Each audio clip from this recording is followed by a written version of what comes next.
గురువును గౌరవించని సమాజం వినాశకాలానికి గురవుతుంది. ఇది నిజం. గురువంటే భయం లేదు, గౌరవము లేదు. ఇక చదువు సంస్కారం ఎట్లా వస్తుంది? కొట్టొద్దు, తిట్టొద్దు, బడికి రాని వాడిని ఎందుకు రావట్లేదని అడగొద్దు, చదవాలని హోంవర్క్ అని కొట్టినా, తిట్టినా టీచర్లదే తప్పు. 6వ తరగతి నుండే కటింగ్ స్టైల్‌లు, చినిగిన జీన్సు, గోడల మీద కూర్చోవడం, వెళ్ళేవారిని, వచ్చేవారిని కామెంట్ చేయడం, "అరేయ్! సారొస్తున్నార్రా" అంటే "వస్తే రాని" అనే పరిస్థితి. దరిద్రం ఏమిటంటే కొంతమంది తల్లిదండ్రులే "మా వాడు చదవకున్నా ఏం కాదు, మా వాడిని మాత్రం కొట్టొద్దు." ఇంకొక విషయం ఏమిటంటే, "ఎవరు బాబు నీ కటింగ్ చేయించింది" అంటే "మా నాన్న సార్" అంటున్నారు. పెన్నుంటే పుస్తకం ఉండదు, పుస్తకం ఉంటే పెన్నుండదు. కొనరు, తెచ్చుకోరు. భయం ఉండాలని 2 దెబ్బలు వేద్దామంటే ఎటు నుంచి పోయి ఎటొస్తుందో అనే భయం.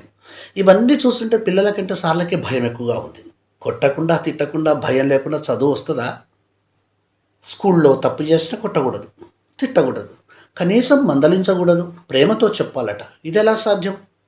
మరి సమాజం ఎందుకు అలా చేయదు? మొదటి తప్పే కదా అని ఊరుకుంటుందా?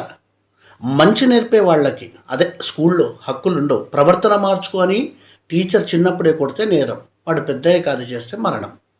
తల్లిదండ్రులకు నా మనవి, పిల్లల్లో మార్పు కేవలం ఉపాధ్యాయులతోనే జరుగుతుంది. ఎక్కడో ఒకటో అరో ఒకరిద్దరు టీచర్లు చేసిన తప్పులకు ఉపాధ్యాయులనందరికీ ఆపాదించవద్దు. 99% విద్యార్థులను బాగు చేయాలన్నదే టీచర్లు అనుకుంటారు. మేము చదువుకునే రోజుల్లో కొంతమంది టీచర్లు మమ్మల్ని దారుణంగా కొట్టేవారు. అయినా ఏనాడు మా పేరెంట్స్ వచ్చి టీచర్లను నిలదీయలేదు. మా బాగు కోసమే అని అనుకునేవారు. ముందుగా తల్లిదండ్రులు టీచర్ అంటే గౌరవం, భయం ఉండేటట్టు పిల్లలకు మానసిక తర్ఫీదు ఇవ్వాలని మనవి. తల్లిదండ్రులు ఒక్కసారి మీ పిల్లల భవిష్యత్తుపై ఆలోచించండి. పిల్లలు చెడిపోవడానికి స్నేహితులు, ఉపాధ్యాయులు, ఫోన్లు, మీడియా 10%, కానీ 90% మాత్రం తల్లిదండ్రులే. పిల్లల్ని గారాబం శృతిమించితే మొత్తానికే నష్టం వస్తుంది. పిల్లల పట్ల మనం పాటిస్తున్న అజ్ఞానం, మూఢనమ్మకాలు, స్వార్థం, అతి ప్రేమ వారిని చాలా వరకు బద్ధకస్తులు చేస్తూ వారిని నాశనం చేస్తున్నాయి. నిజం. అందుకే తల్లిదండ్రులు మారాలి. రేపటి సమాజానికి ఏమి నేర్పుతున్నామో ఒక్కసారి ఆలోచించండి. సంస్కృతి, సంప్రదాయం అంటే ఏమిటి? కేవలం గుడికి వెళ్ళి పూజలు, ప్రార్థనలు చేసి మన సంస్కృతి సాంప్రదాయం అని పిల్లలకు అలవాటు చేస్తున్నాం. అది మాత్రం కాదు.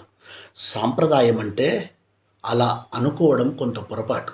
పిల్లలకు బాధ్యత, మర్యాద, గౌరవం, కష్టం, నష్టం, ఓర్పు, సహనం, దాతృత్వం, ప్రేమ, అనురాగం, సహాయం, సహకారం, నాయకత్వం, మానసిక దృఢత్వం, కుటుంబ బంధాలు, అనుబంధాలు, దైవభక్తి, దేశభక్తి